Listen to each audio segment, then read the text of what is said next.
I thought this was interesting.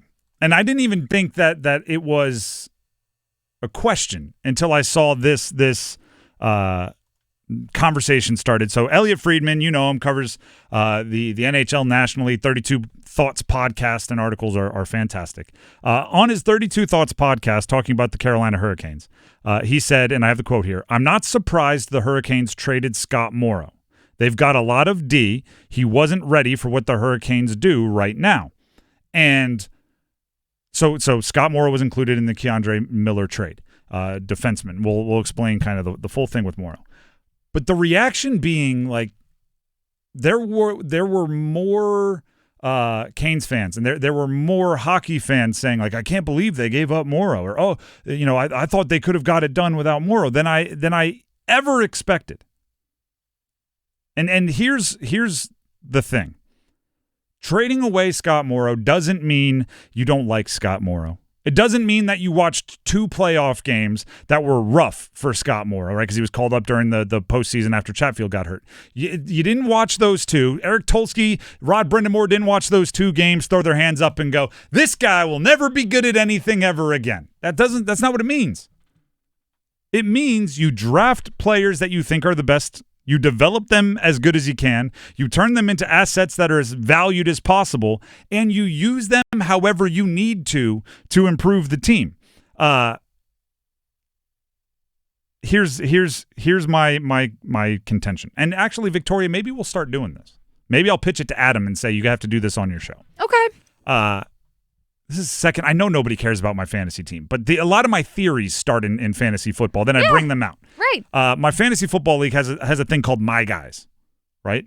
And basically what that means is if I tell you that I have Tedero McMillan on my dynasty team. Shout out to the Carolina Panthers. Oh, if I tell you that McMillan is one of my guys, you know that to trade for him, you're gonna have to give me the world. Right? Like this guy he might as well be an adopted member of my family, right? Like I know everybody has a price, everybody has a number, but he's one of my guys. You're going to have to pay extra. And the thing is, you can't have a full roster of my guys, right? It loses all credibility if you're like, well, every starter on my team is a my guy and most of the backups. Because then no one's overpaying for anything, right? So I'm completely okay with certain players, certain prospects in the system, like being the apple of your eye. You will openly admit I value them more than I should, because that's how I am with a few guys, right? It's like I understand, like they'll make me a trade offer, and I'll go, that is a generous offer, and I'm still going to turn it down because this is my dude. Yeah, I think you need to limit it to like 3. Or maybe 3 on the big league club and 1 prospect. It's fair. Who are untouchable, right? Like if they're part of a trade that goes elsewhere, you get to be mad, you get to be surprised, you get to be flabbergasted, whatever you want. But you can't fall in love with every player at every level of the system. Scott Morrow was drafted in 2021. Went and played 3 years at UMass. Shout out to the Minutemen. Built his value there. Left his name all over the UMass record book. Gets called up, right? Does the late season call up thing after signing his entry level. Plays a full year in the AHL. 14 games in the regular season with the Canes. 2 in the postseason. Named to the AHL All Prospect team. Just built value. Then gets packaged with a second-round pick in 2026, a conditional first-round pick in 26 or 27, and Morrow to acquire Keandre Campbell. That's not punting on Scott Morrow. That's not saying this dude didn't do what he was supposed to do. That's saying we built up his value enough to go get a 6'5", 215-pound guy that we want to sign to an 8-year contract extension and become part of the core. If Morrow's legacy is he became 1/3 of a player that becomes a core member and helps you win a cup, that's a great legacy to leave. Yeah. And that's not to say that Morrow, I'll even root for, I won't root for the team he's on, but I'll even root for him within the Rangers because I think there's more space for him there. Morrow has potential. I don't believe the Canes would have promoted him as quick, trusted him in a postseason if they didn't think he had potential.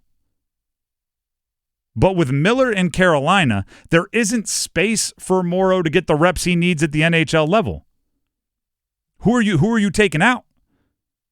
Right? The Nikishin's not coming out. Obviously Slavin, obviously Walker, obviously Chatfield. Gostisbehere's too valuable on special teams. Now you throw in Miller. There's nowhere for him to go. So it's good asset management. Hey, we had a player that's shown potential that we've built up through the last couple of years of athlete development. There's value there, but we have guys blocking him from making it to the bigs, so let's cash in his value in another way. It's why, and I said this before the NHL draft, and with the Major League Baseball draft going on as we speak, those are the two sports that I don't care what the situation is, you draft best player available. And if you get it right and the player's good, figure out how to get value from that player later. It's too hard in baseball and hockey to even select future big leaguers. So you don't worry about, we're strong on the blue line. We can't be drafting and developing defensemen because where are they going to go? No, if you draft and develop a really good defenseman, you'll be able to cash that value in some way, either by trading away one of the guys you have at the big league club or trading away the prospect. Morrow, I'm not surprised the Hurricanes traded Scott Morrow, which is what Elliot Friedman said, implies that some are surprised. And I'm going, how? Why? Where? That, you have, 8 NFL or NHL defensemen. You can only play 6 at a time. Trade one of them, or even conjoin, right? Take 2 of them and turn them into one better one. That's asset management. That's playing the game. Shout out to Eric Tulsky. Good job. I know. Like they were saying on Twitter, let him cook. Let him cook. They even put the little chef's hat. Yeah. It's awesome. Let him cook. Every time I hear that now, I just think let Russ cook with was Russell Wilson in the NFL? Oh, yeah. Or maybe let him cook a little less. Yeah. More high knees. Less is high knees on the planet.